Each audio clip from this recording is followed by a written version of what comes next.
चलिए शुरू करते हैं हिस्ट्री का फाइनल रिवीजन। ये आखिरी रात की तैयारी सब कुछ बदल सकती है। तो कल हिस्ट्री का पेपर है। टेंशन मत लो, अगर ये सवाल तैयार हैं तो समझो 90% पेपर हो गया। एजेंडा सिंपल है, प्राचीन मध्यकालीन भारत से लेकर स्वतंत्रता संग्राम तक, और आखिर में एग्जामिनर के सीक्रेट टिप्स। चलिए शुरू करते हैं सेक्शन 1 से। पहले देखते हैं प्राचीन भारत के वो सवाल जो एग्जामिनर्स को बहुत पसंद हैं। ये सवाल बहुत ही जरूरी है। आखिर हड़प्पा सभ्यता को इतना एडवांस्ड क्यों माना जाता है, देखते हैं।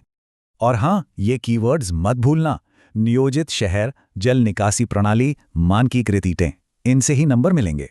एग्जामिनर टिप, मैप देखो और मोहनजोदाड़ो, लोथल जैसी साइट्स के नाम याद रखो, एक्स्ट्रा मार्क्स पक्के। चलिए अब आते हैं मौर्य साम्राज्य पर। अशोक का धम्म, ये तो हमेशा से एक हॉट टॉपिक रहा है। तो आसान शब्दों में अशोक का धम्म एक नैतिक कोड था जो अहिंसा, जन कल्याण और धार्मिक सम्मान पर आधारित था। ठीक है, तो अब समय है मध्यकालीन भारत का। यहाँ हम मुगल और भक्ति सूफी आंदोलनों को समझेंगे। मुगल प्रशासन काफी व्यवस्थित था। चलिए इसे समझते हैं कि ये सिस्टम काम कैसे करता था। इसमें सबसे जरूरी है मनसबदारी सिस्टम, और जात और सवार का अंतर जरूर समझना। इतिहास सिर्फ साम्राज्यों का नहीं होता। अब बात करते हैं लोगों की और उनके विश्वास की। इन आंदोलनों का मेन फोकस था सामाजिक बराबरी और आपसी सद्भाव। इसने समाज पर गहरा असर डाला।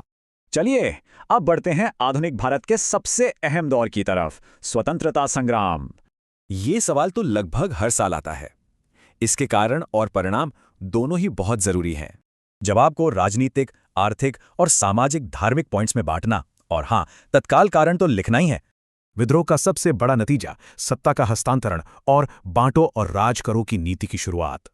अब बात उस दौर की जिसने आजादी की नींव रखी, यानी गांधी जी के आंदोलन। इस टेबल से साफ है कि कैसे असहयोग से सविनय अवज्ञा और फिर भारत छोड़ो तक आंदोलन मजबूत होते गए।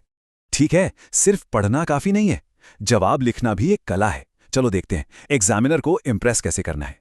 याद रखो, प्रेजेंटेशन बहुत मैटर करती है। एक अच्छा स्ट्रक्चर और अंडरलाइन किए हुए कीवर्ड से बढ़िया इंप्रेशन पड़ता है। तो बस ये सवाल अच्छे से तैयार कर लो, आत्मविश्वास के साथ पेपर देना, सब अच्छा होगा। All the best.